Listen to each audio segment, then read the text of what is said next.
Assalamualaikum warahmatullahi wabarakatuh. Nama saya Valencia Febriana dari kelas 2403 ingin mempresentasikan implementasi paradigma struktur oriented procedural sistem pengelolaan data cuaca. Dan selanjutnya ada tujuan sistem. Tujuan utama sistem ini adalah menyediakan layanan pengelolaan data cuaca yang akurat, real time, dan mudah diakses oleh berbagai pihak. Ekspedisi dapat digunakan oleh lembaga pemerintah, peneliti, masyarakat umum, maupun sektor seperti pertanian dan penerbangan. Selain itu, sistem juga menyediakan fitur notifikasi ini yang memberikan warning apabila terjadi anomali cuaca, sehingga dapat mendukung pengambilan keputusan berbasis data yang aktual. Fitur utama sistem itu ada pengumpulan data cuaca seperti mengambil data dari sensor atau API resmi dan memvalidasinya secara otomatis. Data tidak dapat valid akan ditandai agar tidak mempengaruhi hasil analisis. Dan selanjutnya ada analisis visualisasi data. Pengelolaan data cuaca menjadi informasi yang mudah dipahami melalui perhitungan rata-rata maksimum dan minimum, lalu menampilkannya dalam bentuk grafik, peta, dan table historis. Selanjutnya ada analisis dan visualisasi data yang memberikan peringatan dini atau warning dini saat terjadi kondisi ekstrim, dan membuat laporan otomatis harian, mingguan, serta bulanan yang dapat diunduh di dalam format Excel maupun PDF. Nah, entitasnya itu terdiri dari sensor cuaca, yaitu sumber utama mentah yang dikirim ke sistem seperti suhu, tekanan, dan kelembapan. Dan selanjutnya ada admin system. Admin system itu mengelola konfigurasi sumber data, validasi ambang batas ekstrim, dan pengiriman laporan. Selanjutnya ada admin system yang mengakses informasi cuaca dan laporan melalui web atau aplikasi. Nah, selanjutnya ada database untuk menyimpan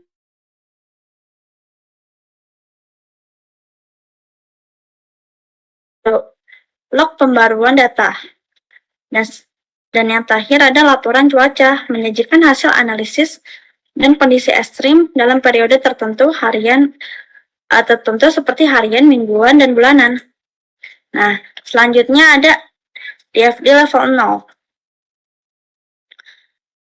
Nah, diagram ini menunjukkan gambar umum tentang bagaimana sistem berinteraksi dengan entitas luar serta aliran data yang terjadi. Di bagian tengah terdapat sistem pengelolaan data cuaca (SPDC) sebagai proses utama. Sistem ini menjadi pusat dari seluruh kegiatan pengumpulan, pengelolaan, hingga penyajian informasi cuaca. Sistem yang menerima dua sumber data utama, yaitu sensor cuaca yang mengirimkan data cuaca mentah seperti suhu, tekanan udara, kelembapan, curah hujan, dan kecepatan angin. Nah, untuk API cuaca resmi yang memberikan data cuaca tambahan dari sumber eksternal seperti BMKG atau lembaga meteorologi lainnya. Kemudian sistem berinteraksi dengan dua jenis pengguna, admin sistem yang menerima laporan dan notifikasi cuaca serta dapat mengatur konfigurasi dan ambang batas untuk kondisi ekstrim. Pengguna umum yang menerima informasi dan laporan cuaca secara real time melalui antarmuka sistem. Dengan alur seperti ini, ekspedisi mampu mengintegrasikan berbagai sumber data cuaca yang prosesnya secara otomatis dan memberikan hasil analisis dalam bentuk informasi yang sangat mudah untuk diakses. Diagram ini juga menggambarkan hubungan timbal balik antara sistem dan entitas internal yang mendukung kelancaran proses pengolahan data cuaca. Jadi, secara keseluruhannya nih, DFD level 0 ini menjelaskan bagaimana SPDC berperan sebagai pusat pengelolaan data, menerima masukan dari sensor dan API, lalu memberikan keluaran berupa informasi, laporan, serta notifikasi kepada pengguna admin. Nah, selanjutnya ada DFD level 1, sistem pengelolaan data cuaca atau SPDC yang menjelaskan proses terjadinya dalam sistem lebih rinci, mulai dari pengumpulan data hingga pembuat laporan dan notifikasi. Nah, proses pertama, dia ada pengumpulan data. Pada tahap ini, sistem menerima data dari dua sumber utama, yaitu sensor cuaca dan API cuaca. Data yang masuk bisa berupa suhu, tekanan udara, kelembapan, curah hujan, dan kecepatan angin. Sistem kemudian melakukan validasi untuk memastikan data yang diterima lengkap dan tidak rusak. Jika ada data yang sudah valid, maka akan disimpan ke dalam database untuk menganalisis lebih lanjut. Nah, selanjutnya ini ada proses kedua, yaitu analisis data. Proses ini mengambil data cuaca yang sudah divalidasikan, kemudian menghitung parameter penting seperti rata-rata, nilai maksimum, minimum di setiap variabel cuaca. Hasil dari analisis ini dapat disimpan kembali ke dalam sistem yang dapat digunakan untuk membuat laporan. Selain itu, admin sistem juga bisa memberikan konfigurasi untuk menentukan ambang batas tertentu, misalnya suhu yang ekstrim, cuaca yang tinggi, dan kayak cuaca yang anomali gitulah. Nah, terakhir nih ada proses yang terakhir, yaitu notifikasi dan laporan. Pada bagian ini, sistem memeriksa hasil analisis. Jika terdeteksi kondisi ekstrim, maka sistem akan otomatis mengirimkan notifikasi kepada admin sistem dan pengguna. Selain itu, sistem juga menyusun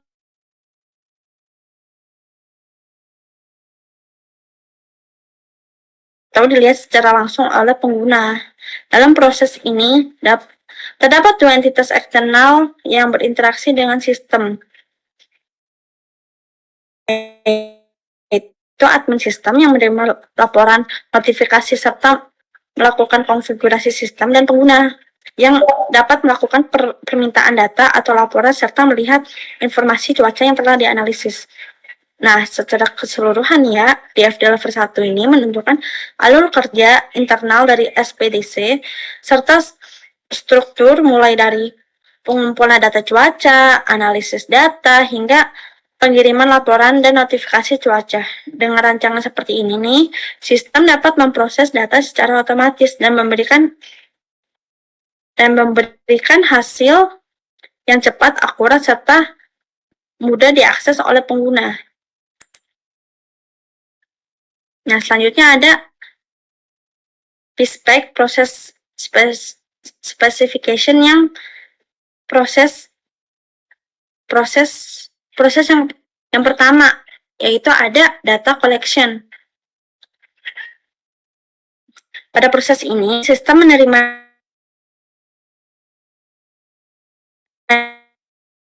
data cuaca resmi. Ketika salah satu dari dua sumber tersebut mengirimkan data cuaca, sistem akan langsung memulai proses validasinya. Langkah pertama yang dilakukan adalah memeriksa kelengkapan dan format data.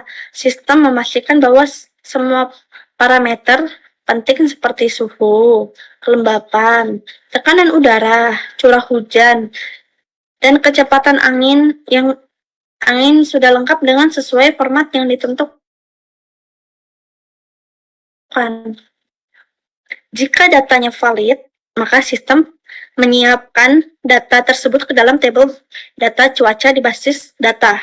Data ini nantinya akan digunakan pada proses berikutnya, yaitu analisis dan pelaporan. Namun, jika hasil validasi menunjukkan bahwa data tidak lengkap atau formatnya salah nih ya, sistem yang menandai data tersebut sebagai invalid dan mengirimkan notifikasi ke admin sistem. Dengan begitu, admin dapat segera memeriksa dan melakukan proses koreksi terhadap sumber data yang bermasalah.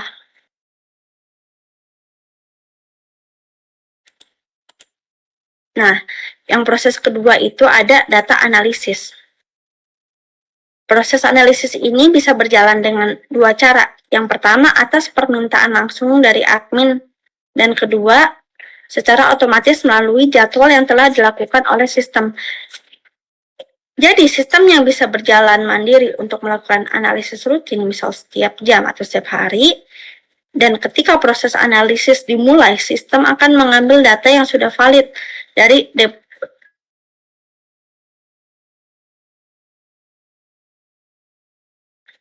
cuaca seperti suhu, kelembapan, tekanan udara, curah hujan, dan kecepatan angin. Dan selanjutnya, sistem ini akan menghitung nilai rata-rata maksimum dan minimum dari setiap parameter cuaca. Mendapat gambaran umum kondisi cuaca pada periode tertentu, misal dalam sehari ataupun seminggu. Kemudian sistem ini juga mendeteksi adanya anomali atau kondisi yang sangat ekstrim seperti lonjakan suhu mendadak atau curah hujan yang terlalu tinggi.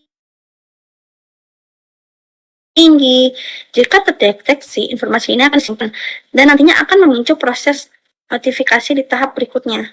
Hasil analisis kemudian disimpan ke dalam tabel data analisis agar dapat digunakan kembali untuk pembuatan laporan atau ditampilkan langsung pada pengguna. Nah, terakhir, sistem ini akan menampilkan hasil analisis dalam bentuk grafis, tabel, di dashboard admin, bisa ditampilkan visual seperti admin bisa kan. Nah, selanjutnya di proses ketiga itu ada notifikasi dan reporting. Proses pertama, ketika data hasil analisis mengandung kondisi yang ekstrim seperti suhu yang sangat tinggi, angin kencang, curah hujan yang anomali kayak badai gitu. Dalam situasi tersebut, sistem akan langsung membuat pesan warning cuaca yang mengirimkan notifikasi ke admin maupun pengguna. Dengan begitu, pihak terkait dapat segera mengambil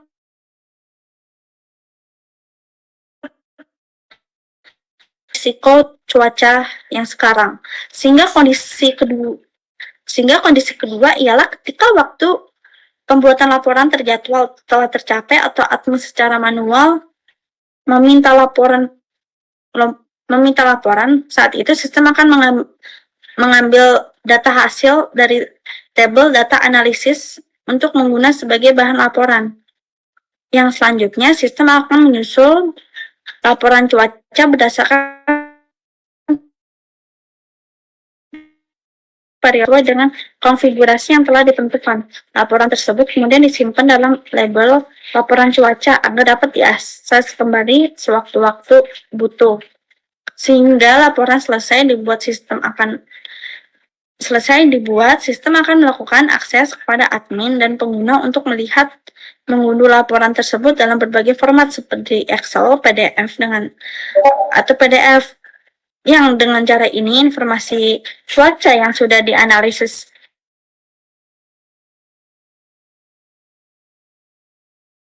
bisa langsung dimanfaatkan oleh berbagai kebutuhan mereka. Nah, selanjutnya ada ERD. Diagram ini menjelaskan hubungan antara entitas dalam berbasis data yang digunakan untuk mengelola dan menyimpan seluruh data cuaca laporan, serta penggunaan sistem. Pertama, di bagian kiri terdapat entitas sensor. Sensor ini berfungsi sebagai data utama cuaca. Setiap sensor memiliki atribut seperti ID sensor, location, sensor type, dan status. Sensor ini adalah yang menghasilkan data cuaca, mengirimkannya ke sistem. Di bawahnya terdapat data cuaca. Data cuaca yang menyimpan hasil pembacaan sensor seperti suhu, kelembapan, tekanan udara, curah hujan, dan kecepatan angin. Setiap data memiliki waktu pencatatan atau record time. Hubungan antar sensor dan data cuaca bersifat one-to-many karena satu sensor dapat menghasilkan banyak data cuaca. Dan kemudian di bagian tengah ada entitas laporan. laporan dibuat oleh admin sehingga terdapat relasi one to many antara admin dan laporan. Satu admin dapat membuat banyak laporan. Dalam entitas laporan terdapat atribut seperti periode atau create date dan description yang menjelaskan isi dari laporan tersebut. Laporan juga memiliki hubungan dengan entitas detail laporan. Tabel ini berfungsi untuk menghubung antar kedua data cuaca dan laporan. Artinya, satu laporan bisa memuat banyak data cuaca dan satu cuaca bisa muncul beberapa laporan. Hubungan ini termasuk jenis man-to-many yang dijembatani oleh label detail laporan. Selanjutnya, di bagian kanan terdapat entitas pengguna. Entitas ini menyampaikan informasi pengguna yang dapat mengakses laporan cuaca. Atributnya meliputi ID user, username, email, dan role, di mana role digunakan untuk membedakan hak akses antara pengguna dan pihak lain seperti admin. Untuk mengatur hak akses tersebut, ada entitas akses laporan. Entitas ini menghubungkan pengguna dengan laporan sehingga sistem bisa menentukan pengguna mana yang bisa berhak mendapatkan laporan tertentu. Hubungan ini juga bersifat many-to-many karena satu pengguna bisa mengakses banyak laporan dan laporan bisa diakses banyak pengguna. Secara keseluruhannya, RD ini memperlihatkan bagaimana setiap entitas seperti SPDC saling terhubung secara struktur, mulai dari sensor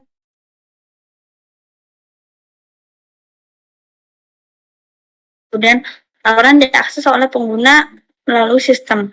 Struktur ini memastikan data tersimpan dengan baik, mudah dikelola, dan aman digunakan. Ada Perkenalkan saya Azkia Salsabila, NIM 1030624127 dari kelas 2403. Izin bertanya untuk slide bagian yang entitas yang pertama. Kok begini? Ya, Nah, di situ kan ada tulisan admin sistem ada 2 ya. Itu maksudnya tuh apakah ini berarti ada 2 jenis peran admin di sistem ini atau emang satu admin tapi punya 2 tugas utama aja? sebenarnya sih jawabannya lucu ya. Sebenarnya di sini saya lupa mengganti karena saya mau menyusun ini kan sebenarnya saya copy kan masih biar ini. Nah, di sini tuh seharusnya itu pengguna umum. Baik. Tipe ya ternyata ya. Mau nanya, boleh lihat slide yang level 1 nggak di FB? Level 1. Nah, itu kan kalau pengguna melakukan request data cuaca, tapi data tersebut tidak tersedia, kayak misal sensornya itu sedang offline gitu. Nah, gimana sih sistem proses yang ketiga itu ngasih tahu pengguna kalau permintaan itu tuh nggak bisa dipenuhi gitu? Oke, pertanyaan yang bagus. Nah, jika pengguna melakukan request data cuaca dan datanya tuh nggak ada atau nggak tersedia gitu, misalnya karena sensor lagi offline atau koneksi API yang terputus, maka sistem akan menanganinya lewat proses 3. Proses 3 yaitu notifikasi dan pelaporan. Nah, kasus ini tuh sistemnya nggak langsung memberikan kayak data ini kosong loh. Enggak, tapi akan kayak mengecek satu sensor atau sumber dari datanya. Jika ditemukan bahwa data itu tidak dapat diambil atau kosong, sistem akan mengirimkan notifikasi otomatis ke pengguna. Notifikasi tersebut berisi pesan seperti data cuaca saat ini sedang tidak tersedia atau invalid. Sensor yang sedang offline atau dalam proses pembaruan atau maintenance, dengan begitu pengguna tahu bahwa permintaannya gagal bukan karena error sistem, tetapi karena sumber datanya memang sedang lagi nggak aktif nih atau maintenance gitu kan ya. Selain itu, admin juga akan menerima notifikasi yang sama supaya bisa disegerakan untuk pengecekan atau melakukan pemeliharaan maintenance pada sensor yang bermasalah. Jadi sistem tetapnya memberikan respon informatif meskipun data tidak tersedia, agar pengguna dan admin sama-sama tahu penyebabnya dan bisa menindaklanjutinya. Gimana jawabannya? Apakah ada yang kurang atau tidak puas? Oke, terima kasih Cia. Udah puas. Oke, sama-sama Ade. Oke. Berarti sampai sini saja ya presentasi dari saya. Bila ada salah kata saya mohon maaf. Wassalamualaikum warahmatullahi wabarakatuh.